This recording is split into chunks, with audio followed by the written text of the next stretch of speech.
Sam won't tell this phony story, so I will. Sam had to shoot that logo. Is that not true, Sam? That's correct. That's not true. What? Yeah, because that Rosebud was not really a real company. That's right. Dino De Laurentiis had a company, DEL. Is that it? DEG at the time. DEG. Yeah. And he could not release an X-rated movie, which the MPAA had rated Evil Dead 2. So he had to make a cheesy new company called Rosebud Releasing, and Bruce and I were in love with logos. So we shot a logo of this rose in front of this fake Warner Brothers type cloudy backdrop.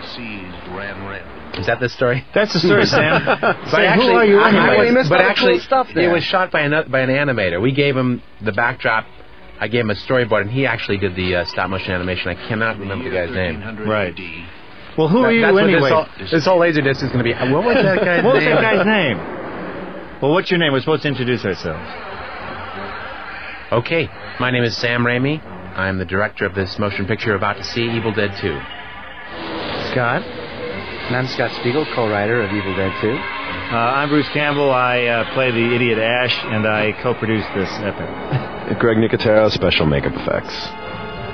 And the movie begins. Dun, dun, the dun. movie's half over already. With that. The first story took us into. This was actually shot in the Blue Ridge Mountains. Wadesboro, North Carolina. That's where we shot This is the only part of the picture. I think you guys really just dashed us off. I absolutely had nothing to do with this because we weren't sure about the whole beginning sequence, which has some... We couldn't get the footage or something from New Line, or Dino couldn't get the footage from New Line. Right. This is actually a brand new Linda, Denise Bixler. Right. And there's been some confusion of whether Ash would be stupid enough to go back to the cabin for another night. Right. Which, of course, he is. But that's another story. Well, didn't we actually reshoot the whole opening from the original Evil Dead with everybody sitting around with the tape recorder and all that stuff? I remember there was like another Scott that we had shot with, I remember. Oh, really? Yeah. Sam? I know the second day. We wrote it. I remember shooting it. Ever since the accident. Oh, that saucy little tramp, baby. Actually, my favorite thing about her T-shirt is we paraded 2 different T-shirts for her to try on. One was a normal T-shirt that just hung normally. The other one was this vacuum-formed one. And I remember Rob Tappert, the producer, going, well, there's no question about it, the vacuum-formed one. Robbie, I know. He goes, baby, you want to play house? You be the screen door and I'll slam you all night long. No, I'm sorry. I'm kidding, Actually, Rob. Sorry, Rob. I want to just talk joking. about that little amulet, the one that was bought at Corey's Jewel Box in Michigan. At the 12 Mall. Yes, the Del 12 Mall. No. Sam bought it, didn't you, because of the reflection gag or the magnifying gag? Yes, originally in Evil Dead 1, what we were going to do was use that little magnifying glass in the amulet to let the sun shine through it, and Ash was going to witness it burning the Book of the Dead, and he was going to realize at that point that burning the book was the key. All right. But that got cut out. And so now the fireplace stuck would with do the just little well, amulet. thank you. So we got stuck with that cheesy necklace. Right. That's Bruce's dad's tape recorder. I remember making tapes with you in high school on that thing. Yeah, we used that to actually put sound to some of the Super 8 movies. See what's on Remember that, Scott? Absolutely. Wasn't she married to Steve Gutenberg or something? She was for a while. For a while. That's email.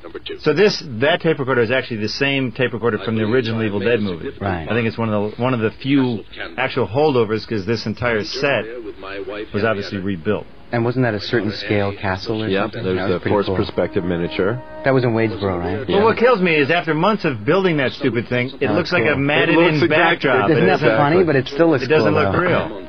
And that's John Peaks on the left. Detroit actor. And he's also doing the voiceover right now, right? On the tape. He's the voice on the tape. Right. Now, a little trivia. The guy who did the voice of the professor, that same character in the first Evil Dead, is Bob Dorian, who now hosts American Movie Classics. Oh, that's right. Cool. No kidding. This was the first day of shooting. This was the first time we did any of the makeups because she has, Henriette has contact lenses in the makeup. And I remember trying to get the lighting right where she would rock forward into the light and she'd open her eyes and a horrible, heinous I missed that. You guys shot that, but that didn't make it in, right? That's right. I really liked that too. That was really cool. But it was a good moment, but somehow too slow. I don't know. It didn't seem to fit in the pace of this. Right. Sam, I have a question. Was that clock the original clock as well?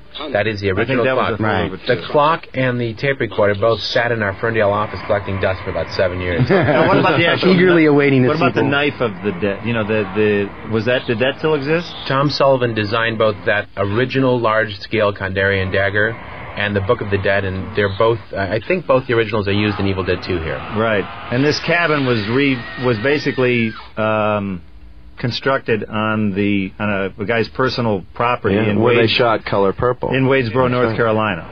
And then all of this was built. The whole set was a 2-story set built in the gymnasium of the J.R. Faison High School in Wadesboro. That's right. Don't ask me why I remember that. Although weird little bits like this were part of reshoots that were actually done in a warehouse in Dearborn, Michigan. Oh, that's right, because we flew in and did reshoots there. I remember. What the? Quiet. You don't want them to find us out here. Yeah, this is the same property where they shot Color Purple. There's a house. Oh, no. No, that wig, it's from Kmart. Get back. Man, there's no question about that. So the first 3 weeks we were out on location shooting nights, and they built the castle. I remember. Say hello to Papa. Recap the decap. Yeah, the relationship was cut short. Remember when she had her tennis shoes on, and we did the slow motion shot, and you had to cut out before you saw her feet because she had her tennis shoes on? I do remember that. How do you remember that strange fact? I remember. I watched the tape. There's the amulet. Yeah. The $12 amulet. You know, on a night where all this horror is going on, how did you have time to craft that big cross? It's like, just bury her and get inside and bolt the door, for God's sake. Sam, don't say that. Ash is a very skillful man. Skip the arts and crafts, buddy. Okay. Hey, Sam, will you explain this phony, handheld stuff, the shaky cam? Shaky cam. This shot is actually shot on a motorcycle I was riding, camera mounted to it with a spring plate that we designed. I remember when they didn't pull open this second door, I once slammed into that. Bruce, this is the shot where I broke your jaw. Yeah, right, which wound up being the last shot we shot of the movie because in case anything happened to me, we'd be fine.